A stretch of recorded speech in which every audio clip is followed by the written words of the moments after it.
श्री स्वामी समर्थ. मी प्रांजली.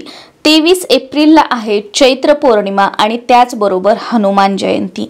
चैत्र महिना म्हटलं की देवीची उपासना, देवीची साधना, देवीची कृपा प्राप्त करून घेण्यासाठी तुम्ही जे काही उपाय कराल, ज्या काही सेवा कराल त्या कमीच आहेत. जसं की दुर्गा सप्तशतीचा पाठ असेल बघा, चैत्र महिन्यामध्ये चैत्र नवरात्री असतात, तर 9 दिवसाचा उपवास, अखंड दीप प्रज्वलित करणे, कुळदेवीची ओटी भरणे. नवरात्रीमध्ये तुम्हाला चैत्र नवरात्रीत जर कुळदेवीची ओटी भरणं शक्य झालं नसेल तर या चैत्र महिन्यामध्ये कोणत्याही दिवशी, स्पेशली मंगळवार, शुक्रवार किंवा या चैत्र पौर्णिमेच्या दिवशी तुम्ही आपल्या कुळदेवीची घरच्या घरी ओटी भरू शकता. ती कशी भरायची, त्या साहित्याचं काय करायचं याबद्दलचा व्हिडिओ आपल्या चॅनलवर आहे, तो तुम्ही बघू शकता आणि त्या पद्धतीने कुळदेवीची ओटी भरू शकता. ही सगळ्यात प्रभावशाली सेवा आहे आणि या व्हिडिओमध्ये मी तुम्हाला लक्ष्मी प्राप्तीसाठी बघा बरेच जण खूप उपाय करतात, खूप सेवा करतात, हे करा ते करा, पण अनुभव येत नाही. तर अतिशय साधा आणि सोपा आणि कमीत कमी वेळ म्हणजे 5 ते 10 मिनिटं खूप झाले या सेवेसाठी. ही सेवा जर तुम्ही केली, तुम्ही अनुभव घ्याल, तुम्ही स्वतः अनुभव घ्याल की तुमचे कामं कसे होत जातात, पैशाची कामं तुमची कशी होत आहेत, कुठून कशा संधी येत आहेत आणि अडथळे अडचणी विना तुमचे कामं पूर्ण होत आहेत, हे तुम्हालाही कळणार नाही. आणि 100% आपण म्हणू शकतो जी आपली आर्थिक परिस्थिती आहे ना, ती हळूहळू सुधारताना तुम्ही स्वतः अनुभवी घ्याल.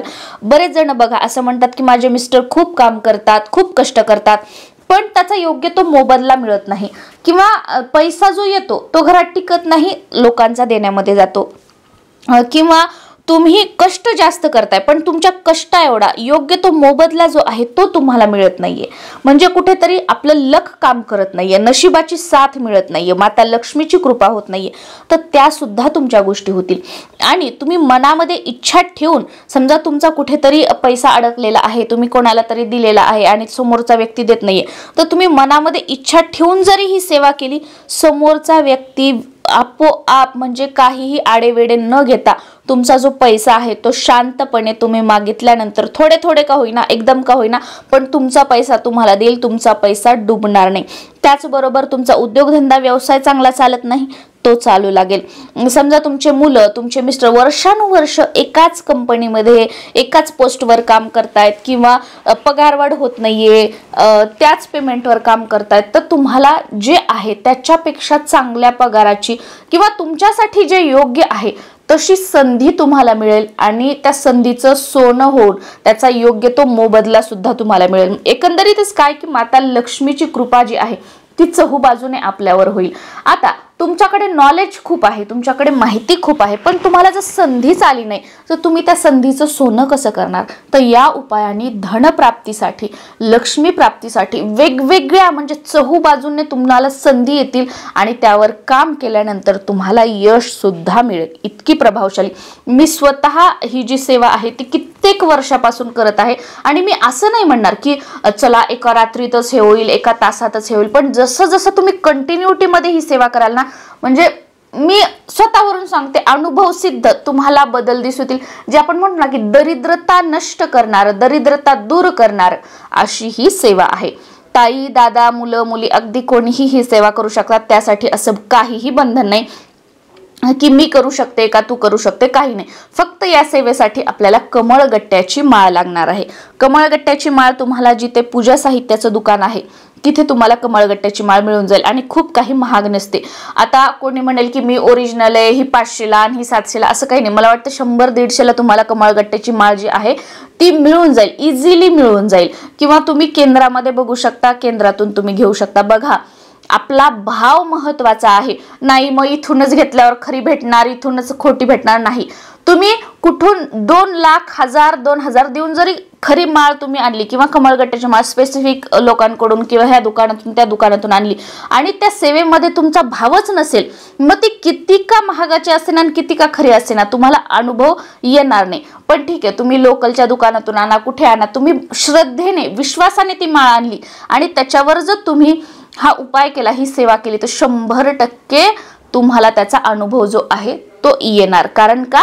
तिथे तुमचा भाव जोडला गेलेला आहे, तिथे तुमची भक्ती आहे आणि जी तुम्ही हाक मारताय ना ती अंतःकरणापासून मारताय. आणि जेव्हा भगवंताला आपण अंतःकरणापासून हाक मारतो तेव्हा भगवंत आपल्या हाकेला 100% काय अगदी 1001% प्रतिसाद देतात. त्यामुळे ही गोष्ट सोडा की मग ताई खरी कुठे मिळेल, मग ही खरीच आहे का ही खोटीच आहे का, या फंद्यामध्ये पडू नका. आपल्याला काय कमळगट्ट्याची माळ हवी ती आणायची. आता प्रश्न येतो कमळगट्ट्याची माळ आणलीये मग ती खराब होते मग ती टिकतच नाही. माझी जवळजवळ 2018 पासूनची का त्याच्या आधीपासूनची असेल कमळगट्ट्याची माळ आहे, अजून त्याला काहीही झालेलं नाही. त्याच्यामुळे असं काही नाही. मग असं होईल तुम्ही समजा कमळगट्ट्याची माळ आणली आणि तुम्ही पाण्याने वगैरे धुतली तर ती खराब होणार. कारण ते कमळगट्टा म्हणजे काय, कमळाच्या फुलाचं म्हणजे कमळाच्या झाडाचं ते बी आहे, मग ते खराब होणार. तर कमळगट्ट्याची माळ सिद्ध कशी करायची, अभिमंत्रित कशी करायची हा व्हिडिओ आपल्या चॅनलवर आहे, तो तुम्ही बघू शकता. त्या पद्धतीने सिद्ध करा म्हणजे तुमची माळ खराब होणार नाही. आणि त्या व्हिडिओमध्ये मी तुम्हाला माळ खराब होऊ नये म्हणून काय करायचं हे सुद्धा सांगितलेलं आहे. आता आपण कमळगट्ट्याची माळ आणली, ती सिद्ध केली, जुनी माळ असेल तरी सुद्धा चालेल, काही हरकत नाही. तर मी ही सेवा जी आहे तर सकाळी देवपूजा झाली की मी ही सेवा करते. आणि आता समजा कधी कधी मी देवपूजा केली नाही, घरातील इतर मंडळींनी देवपूजा केली, तर समजा आपले सकाळचे काम झाले की देवासमोर दिवा लावायचा, एक तुपाचं निरांजन लावायचं आणि ही सेवा करायची. या पद्धतीने तुम्हाला जर सकाळी हवा असेल तर तुम्ही सकाळी करू शकता किंवा संध्याकाळी जी दिवे लागण्याची वेळ आहे ती या सेवेसाठी अतिशय उत्तम आहे. देवाजवळ दिवा लावायचा, तुळशीजवळ दिवा लावायचा, देवाजवळ एक तुपाचं निरांजन लावायचं आणि ही सेवा करायची. या दोन्हीपैकी कोणत्याही एका वेळेत तुम्ही करू शकता. मी जवळजवळ 90% सकाळी करण्याचा प्रयत्न करते आणि कधी जर झालंच नाही तर मात्र संध्याकाळी करते. आणि आता सकाळी झालं नाही, संध्याकाळी शक्य झालं नाही तर रात्री झोपण्याच्या अगोदर का होईना, म्हणजे मी ही सेवा कधी कधी ना रात्री 11:30, 12 झोपण्याच्या अगोदर अशी सुद्धा केलेली आहे. त्याच्यामुळे वेळेचं काही बंधन नाही. दिवसभरामध्ये अगदी उठल्यापासून झोपेपर्यंत तुमच्या वेळेनुसार तुम्ही करा. पण एक वेळ की चला सकाळची आणि संध्याकाळची दिवे लागण्याची उत्तम वेळ आहे. खूप चांगले अनुभव येतात या वेळेमध्ये. कारण सकाळची 6:30 ते 7:30 आणि संध्याकाळची 6:30 ते 7:30 ही वेळ माता लक्ष्मी आपल्या घरात येण्याची वेळ मानली जाते. त्यामुळे या दोन वेळेमध्ये जर शक्य झालं तर आवर्जून करा. देवासमोर दिवा लावायचा. तुमच्या देवघरामध्ये श्रीयंत्र असेल, माता लक्ष्मीचा फोटो असेल, मूर्ती असेल किंवा तुमच्या कुलदेवीचा टाक असेल, फोटो असेल, मूर्ती असेल, त्यांच्यासाठी एक तुपाचा दिवा लावायचा ही सेवा करताना. आणि नॉर्मल जो आपला तेलाचा दिवा असतो तो तर लावायचा. आणि काय करायचं, तुमच्याकडे जर केसर असेल तर केसराच्या 2 पाकळ्या, ही जेव्हा आपण सेवा करतोय ना तर केसराच्या 2 पाकळ्या श्रीयंत्राला किंवा माता लक्ष्मीला किंवा कुलदेवीच्या फोटो जो असेल, मूर्ती जी असेल काय तिथे अर्पण करायच्या. आणि ही कमळगट्ट्याची माळ घेऊन कमळगट्ट्याच्या माळीवर कमलात्मक मंत्र जो आहे त्याचा 1 माळ जप करायचा. तुम्हाला हवा असेल तुम्ही 16 माळी 11 माळी सुद्धा करू शकता, पण मी पर्सनली 1 माळ करते. तर कमीत कमी 1 माळ तरी तुम्हाला जप करायचा आहे. 1 माळ म्हणजे काय की 108 वेळा कमळगट्ट्याच्या या माळीवर कमलात्मक मंत्र ओम श्रीम ह्रीम श्रीम कमले कमलालये प्रसीद प्रसीद श्रीम ह्रीम श्रीम महालक्ष्मी नमः. ओम श्रीम ह्रीम श्रीम कमले कमलालये प्रसीद प्रसीद श्रीम ह्रीम श्रीम महालक्ष्मी नमः हा आहे कमलात्मक मंत्र. याचा जप करायचा. मनामध्ये डोक्यामध्ये इंटेन्शन ठेवायचं की तुम्ही कशासाठी करत आहात. जसं की माझ्या पतीच्या मुलांच्या प्रगतीसाठी, उद्योगधंदा व्यवसाय चांगला चालण्यासाठी किंवा कुठून पैसा परत येण्यासाठी किंवा नवीन मला चांगली नोकरी मिळावी, म्हणजे डोक्यामध्ये इंटेन्शन ठेवायचं. माता लक्ष्मीला प्रार्थना करायची आणि या माळीने जप करायचा. या पौर्णिमेपासून सुरू करून दररोज, आता किती दिवस करायचा हा प्रश्न विचारू नका, कायम तुम्ही करू शकता. कारण पैसा काही आपल्याला थोड्या काळासाठी हवाय का, कायम माता लक्ष्मीची कृपा आपल्यावर हवी, म्हणून कायम तुम्ही हे करा. या चैत्र पौर्णिमेपासून सुरू करा. कमळाच्या फुलाच्या ज्या बिया असतात त्याला कमळगट्टा म्हटलं जातं.